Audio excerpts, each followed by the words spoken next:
I always think it's fun to give an old tool a new life, especially one that somebody got a lot of use out of or like to use a lot. I would say probably only about 20% of the tools I have are bought brand new.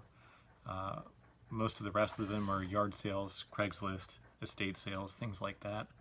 But this one was given to me by a good friend, Chris, and I believe it might have been his dad's. It's an old Craftsman drill, I think probably from the mid-90s or so. If you know, you can leave a comment. I couldn't find an exact date for it, but it's an old cordless drill driver that looks like it didn't get a whole lot of use, and it's still in pretty good shape with 2 batteries and what they call rapid charger, a 1-hour charger. So it'd be great to get this thing going again. It's not the greatest drill anymore. New ones are certainly a lot better than this, but I'm sure the batteries are shot by now. They're many years old and probably have been sitting for many years. But if they can be rebuilt, then I can at least put this thing to pretty good use with what I do. So first step is to see if the drill is even worth saving, if it even works. And one way to do that is with a benchtop power supply and hook it up and see if it runs, but an easier way is to just use another NiCad tool battery and some test leads.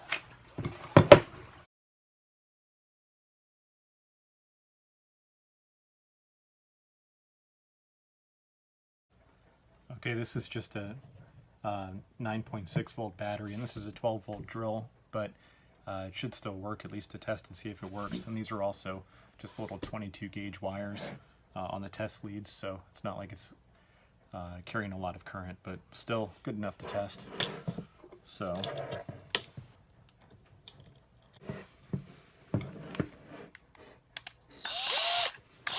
there's forward and reverse.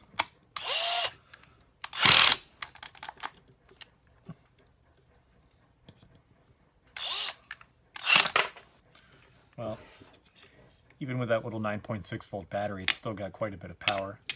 So it works. It smells like an old electric train set that hasn't been used in 30 or 40 years, but that's fine. It should still work pretty well, so it's worth rebuilding these batteries, and should be pretty useful then. So let's do that.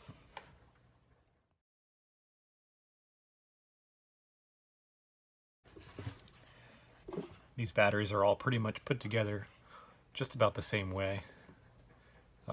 It's a plastic case with the electrical contacts on top where it slides into the tool there, and 3, 4, 5 screws, something like that. These kind that you normally find on plastic, like appliances and tools and stuff like that. So just to show you, that's the Craftsman battery. There's a DeWalt battery, 4 screws, similar orientation.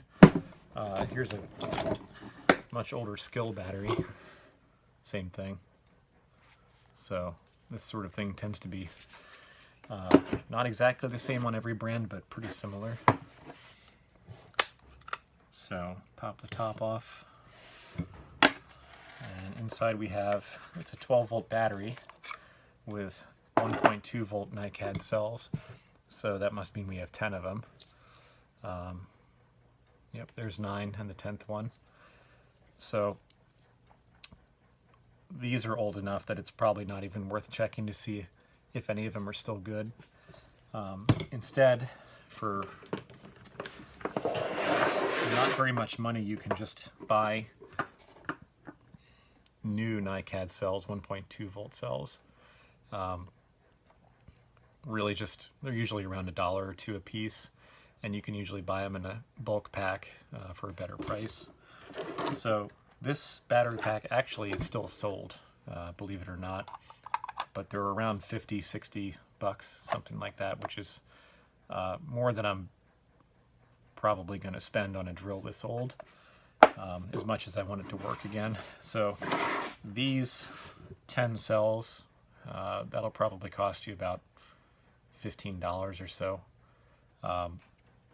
maybe $20. And then they come with, pretty often they come with these pre-spot welded on nickel soldering tabs, and it's good to have a few extra around just in case, because I may be able to get by just with the ones that are already on the batteries, but you'll often end up needing to use a few, and sometimes they don't come with them at all. So so the key here is to map out how these are soldered together originally, because the new ones have to go in the exact same configuration in terms of where they sit and then the orientation of the poles of the battery, so that they wind up in the same spot at the electrical contacts at the top, and where they come out the cap of the battery there, so they can mate correctly with the drill. Otherwise, your drill will run in reverse or something like that. I don't know, but it's just the best to do it exactly the way that the old one was put together. Also, the battery packs, most of them have a thermocouple or some kind of thermal device that tells the charging circuitry if the batteries are getting too hot. Usually it just measures one cell, which is what this one's doing. And you can see it's just taped on there with silver tape to this one cell in the front here. And that goes to that third electrode there, or third electrical contact, which the drill doesn't use, just the charger uses. And then, so that's worth reusing. And just right here, things like this, you could probably just make something like that out of cardboard or a piece of rubber or something, but that's just an insulator they glued in place to keep the negative from this cell from touching the positive of that cell. So I'll peel that off, and if it looks good, maybe I'll reuse it, but if not, it would be easy to make a new one. I should mention too that probably the easiest way to remember the orientation of the old batteries, so you make sure you get the new ones correct the first time, is I always do two things: take a picture of it or a few pictures with the cell phone, and the old-fashioned way too, just write yourself a couple notes and draw a sketch of it on paper. Okay, so here's my picture I drew, which it's just the bottom row of batteries, so it's all of them except the top one that has the electrical contacts on it. But there are three orientations that you have to be keeping track of when you do this, and they are top and bottom. So that's just your perspective when you're looking at the stack of batteries from the top or underneath. And then you also have to be aware of plus and minus, obviously. And then the last thing is the direction that the electrodes are oriented, because once you solder this tab on the battery, it just wants to point in one direction. It's not like a wire where you can just bend it whichever way you want. So you can keep track of that with your drawing. So here's the bottom set of 9 cells, labeled for plus and minus, whichever is facing top or bottom. So top facing is plus, minus, minus, plus, and so on. And then the electrodes I drew on the top, or the electrical connectors I drew on the top. A thin line means that they're connected underneath, which some of them are, and a rectangular line means that they're connected on top.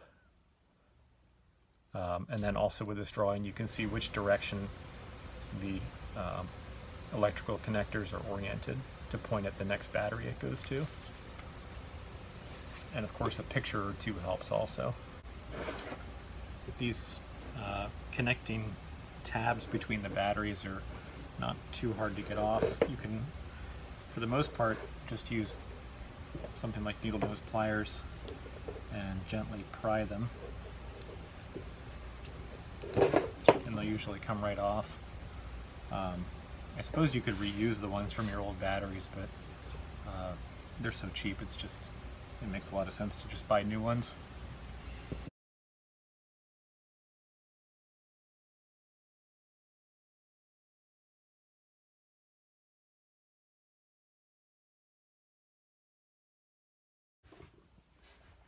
This is that little rubber insulating disc.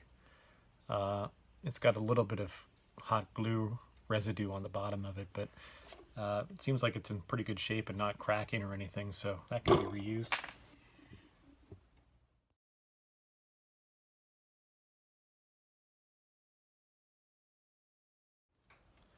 Okay, that's the electrical contacts all free now. It solders to the top battery positive right there. The last battery on the bottom negative right there. And here's the little thermocouple, which monitors battery charging temperature. And it's got a little connection to the top left battery negative there. And that was just taped on, literally just with a piece of silver tape. Probably not even as high of quality as the kind that HVAC people use on ductwork and stuff like that. So that's probably perfectly acceptable to use. This is pretty thin and flimsy in comparison.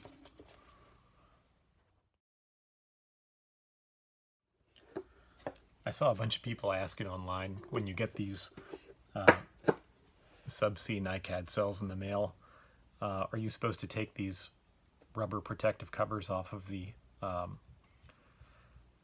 battery connection tabs? And the answer is yes. Just pull them off with your pliers or something so that you have proper soldering connections like that. You definitely don't want to leave them on and try to solder. The reason for them is to protect the batteries during shipping, so that you don't have adjacent cells or the same cell short itself out and have a thermal runaway, because they're shipped like this. And if you have one cell run away and get too hot and trigger a domino effect of runaways, that could be pretty catastrophic. So yeah, that's a good reason to have them on for shipping, but when you get these, pull them off before you try to solder it.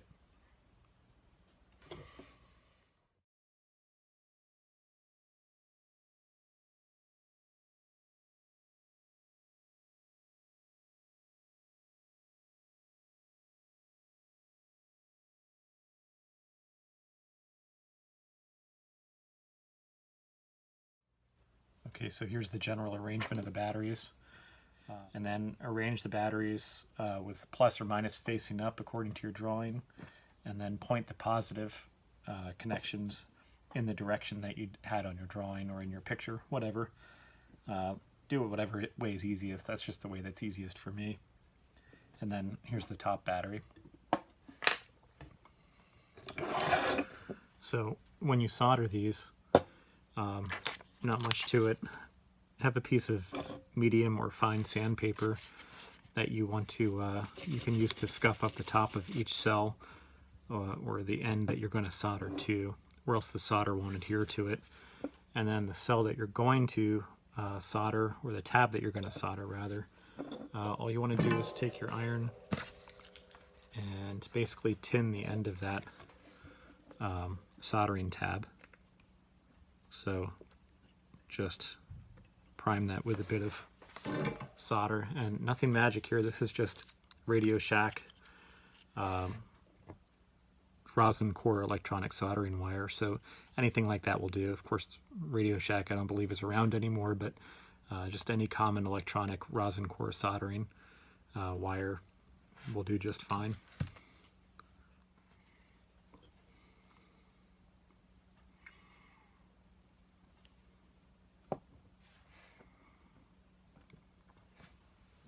So just line the solder tab up with the end of the cell that you want to solder. Apply some heat, add some solder, which at this point really just helps to distribute heat more thoroughly. And try not to apply heat for more than about 3 to 5 seconds if you can avoid it, again, because these things are pretty thermally sensitive if you get them too hot. You don't want to trigger a runaway. And there you go. It's very firmly soldered on there.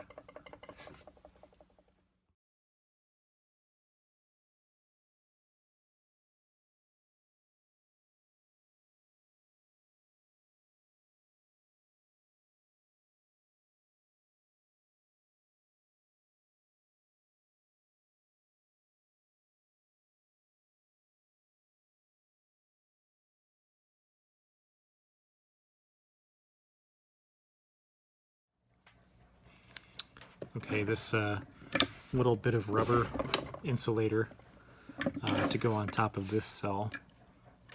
I'm just going to secure in place with a bit of vinyl electrical tape. Should be more than enough.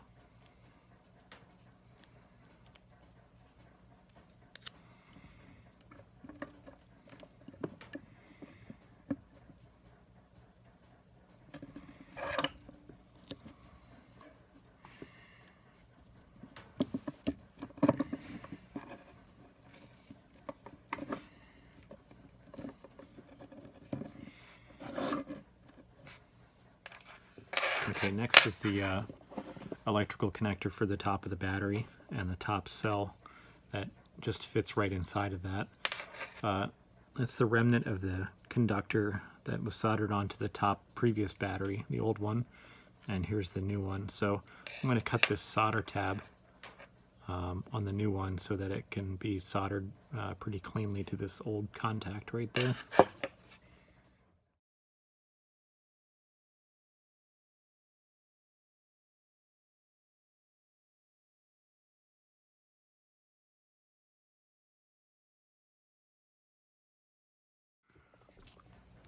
Okay, that's secured pretty nicely on there.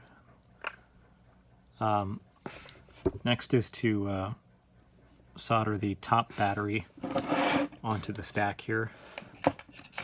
And then after that, it will be attach the thermocouple back in its place and the negative terminal to the negative of the last battery in the chain.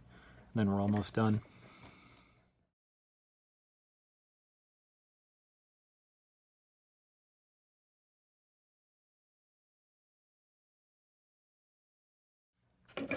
Okay, before turning this thing over to make the last solder connection to the negative terminal, I'm going to secure the whole stack shape just with some vinyl electrical tape, and that'll help prevent me from breaking the solder joints, I hope, and also maintain the shape of the whole thing.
There you go.